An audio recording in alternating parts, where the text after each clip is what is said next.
In this video, we're going to show you how to change the front pads and rotors on a Ram 1500. All of the tools that we use in this video will be in the description below. Be sure to like, comment, and subscribe. And as always, thanks for watching and happy motoring.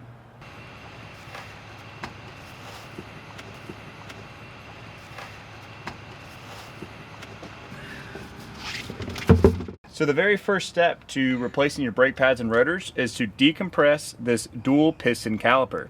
To do that, you'll use two flathead screwdrivers, and you're going to use the screwdriver to pry against the pad and the piston. So as we go in here, we're just going to grab behind the pad and maybe the rotor if we get lucky, and we'll pull it back. And as we pull this back, I'm applying pretty moderate pressure, and I'm doing it consistently.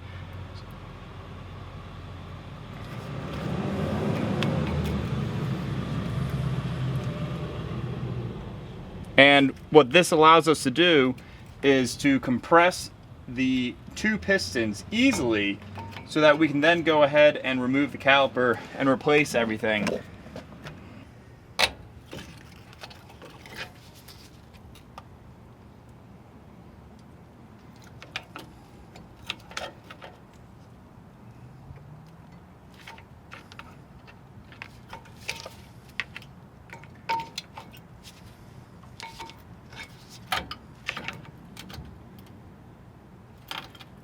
And then once we have it fully compressed, we'll go ahead and start disassembly.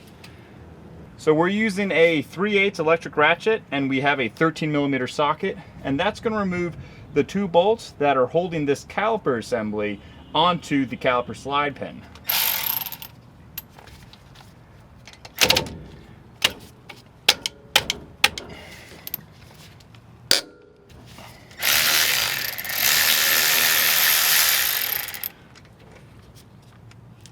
And now the lower one.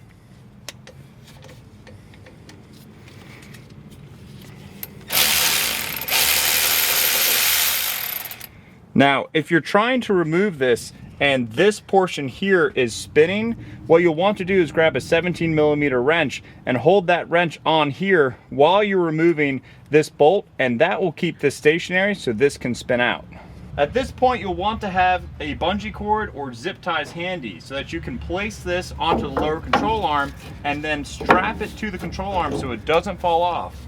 The next thing to do is to remove your pads. So you'll just grab the pads and pull them out like such. So all I'm doing is I'm just walking the pad straight out, putting it at a 45-degree angle and pulling it out. And the rear pad will pop out without any effort because there's nothing behind it. So now we're going to use a 21mm socket and a 1/2-inch breaker bar to remove the two bolts that are holding on the caliper mounting bracket.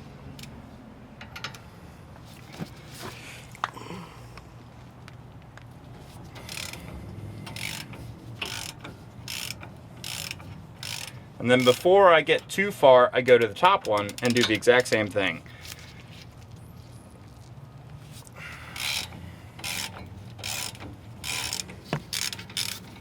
And once I get them out a certain amount, you can really do it by hand. Holding the caliper mounting bracket while you turn the bolts will allow you to do it a lot faster, because then you're only having to fight the force of the threads and not the force or the weight of the caliper.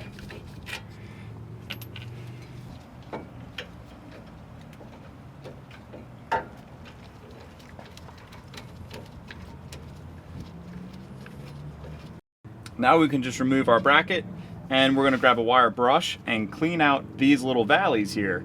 The next step is to remove the rotor, and sometimes you don't get so lucky as there's normally a massive buildup of rust on this face of the spindle. So what we'll do when we put our new one back on is we'll put just a little bit of anti-seize to form a nice layer so that it doesn't rust weld onto this rotor. That's super helpful because if you have to take apart your brakes for any reason, you don't want to hit a hammer directly onto this rotor because that is going to cause a vibration under braking. So you want to make sure that you can always easily remove your rotors. If you're in a pinch, what you can also do is get a block of wood and use the block of wood to hammer against the rotor, and that will allow the rotor to come off with the impact force without the damage or the brake pulsation later from denting the rotor. So now, with my wire brush, I'm just going to go ahead and gently clean off the valleys that the caliper anti-rattle clips will ride in.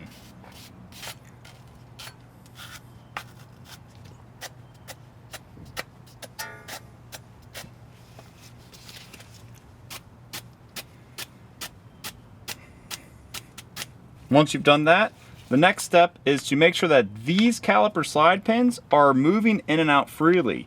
If these have seized for any reason, you're going to have to take them apart, lubricate them, and make sure that they move without any actual effort.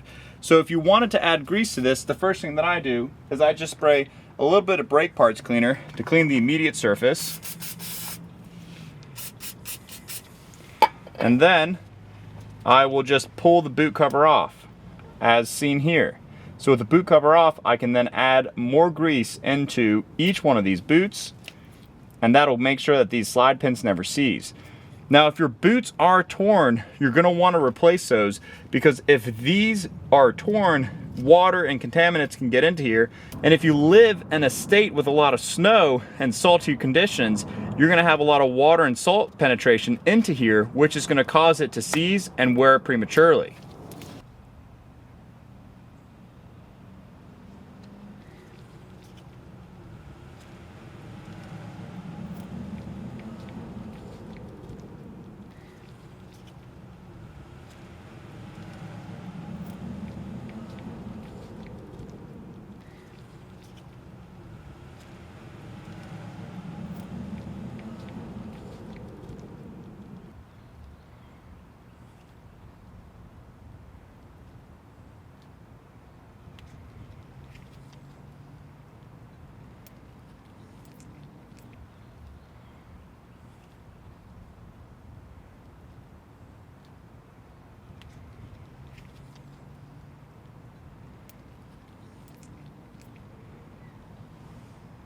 So when you're starting to do the reassembly portion of this job, you want to make sure that you have clean hands, because you don't want to get any grease or other contaminants onto the surface of the rotor.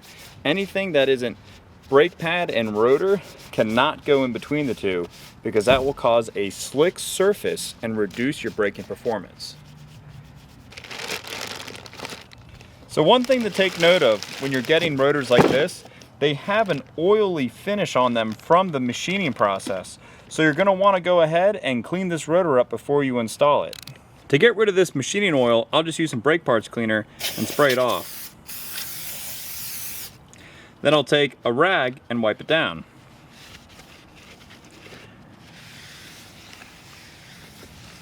And I'll do the same thing for the opposite side.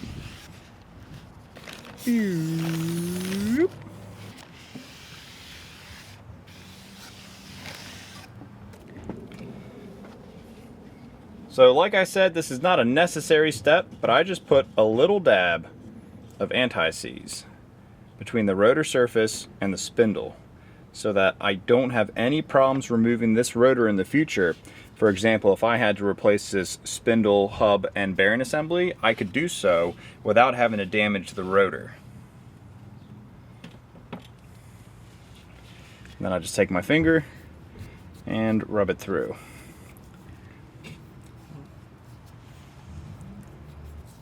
And once I've done that, I'll just use the rag that I used to clean my hands earlier to just polish off my thumb.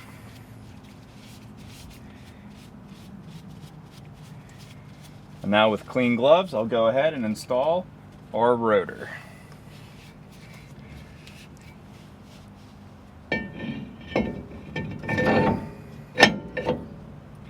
And with our rotor back on, I'll next go ahead and install the caliper bracket. So something I do before I install the caliper bracket is I just go ahead and scuff up with a wire brush the bolts to knock off any sort of corrosion or anything that's going to stop me from getting the proper torque spec.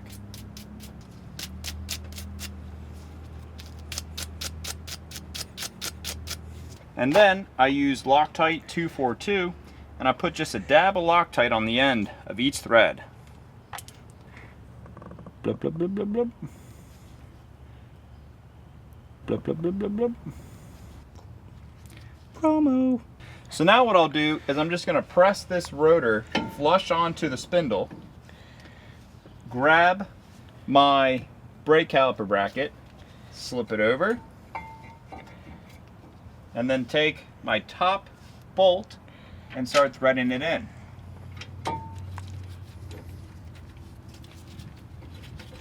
And once I have it in a few turns,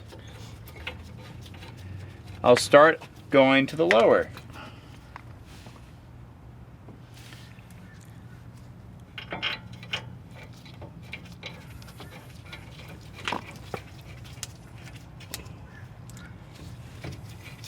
And I'll run these in as far as I can with my hands before I grab my wrench.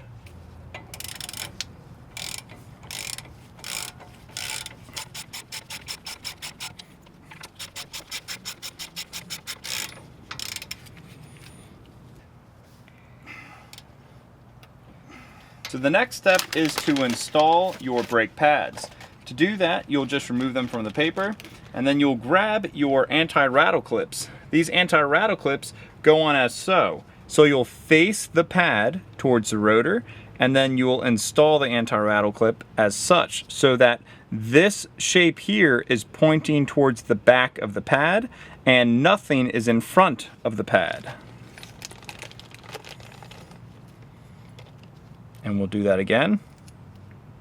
And now we'll go ahead and install it. To install it, you're just going to slide it into the notches that are made inside of the caliper mounting bracket and just wedge them in. Then once you have them in, you can press them in evenly together. It's very difficult to do if you have this side too far out or this side too far in. You want to make sure that when you put this on, that they're going on evenly. So we'll go ahead and do that one more time. So we'll go ahead and take our anti-rattle clip. We'll install it so that there's nothing facing towards the front of the pad. Everything's in the rear, like so.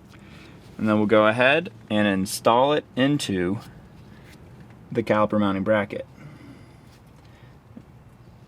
And the more parallel you are while you're installing it, the easier it'll all go together. Now with all this together, we can just grab our caliper itself and put it over the pads in the rotor. Remember, we decompressed these earlier. You may have to wrestle it in just a little bit. Then you'll just move your slide pins out of the way, because sometimes they'll get caught. There we go. Alrighty, and then once you have your caliper over top of everything, you can go ahead and reinstall your bolts.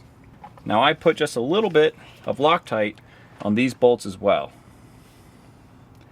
This is just a little added precaution to make sure that I don't have any callbacks or any issues with this brake job. And you'll just line it up and thread it in by hand. And then I'll do the same thing on the bottom with a little dab of Loctite. And then I'll thread it in by hand.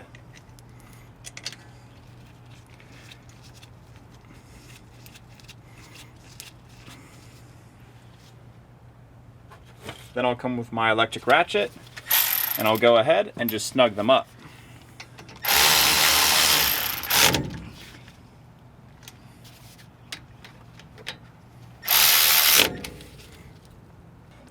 So now we're going to go ahead and put this oil absorbent mat underneath the brake pads and rotors, and then we're going to go ahead with our brake parts cleaner and clean everything. Just give it a nice little rinse and let it drain down into the mat so that we have a nice clean brake surface.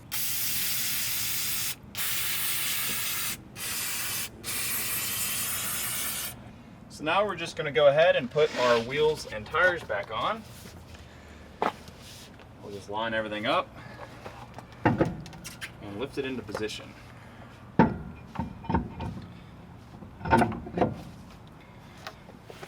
And then again, start all my threads by hand to reduce the chance of stripping anything.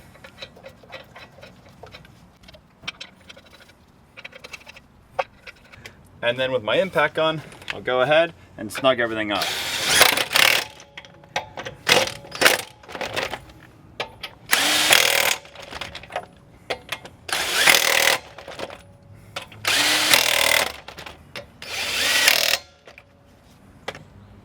Now we'll go ahead and lower the truck back down.